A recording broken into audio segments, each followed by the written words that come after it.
If this fragrance were a woman, she'd always arrive before you do. She's loud, proud, and confident, and she's mustered up the courage to play corporate for the first time with the big boys. She's got over-processed big hair, massive shoulder pads, candied lip gloss, kind of like what I have today, and colorful plastic earrings. She might cry in order to get her way, and she's just as likely to slap you in the face for stepping out of line. I'm talking about Georgio from Georgio, Beverly Hills.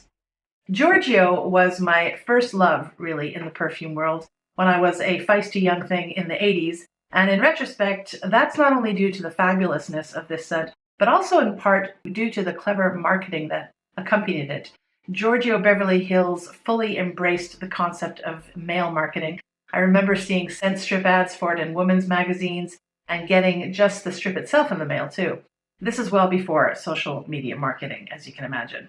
I think the fragrance came out in 1981. Anyway, my mom and I fell for it all, hook, line, and sinker. I think we had the umbrella, the bag, and definitely the towel.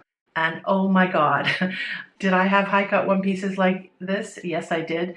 And I did tease my sun-in bleached Annie Lennox short hair too. Georgio is a bombshell of heady white florals created by Bob Aliano.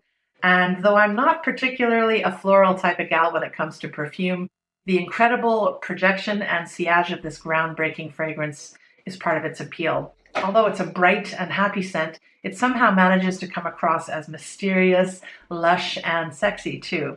One pump is enough. This potent juice can induce physical pain if not restrained, and don't use this in summer either. At least it's not like the overly sweet stuff you get in today's mass market perfumes. No, this one is more grown up, but Georgio certainly does not give a rat's bottom what you think. Still, she did get kicked out of many a restaurant in her day. Indeed, she even was banned from them for a time for what some called lurid behavior. Here are the notes. On first sniff, I get nail polish remover and some sort of very sharp kitchen cleaner, but that soon dissipates, thankfully. The fruit basket at the top loses its edge and melds into the florals, which are loud. And that's because they're all there having a party. Especially verbose are the gardenia and tuberose.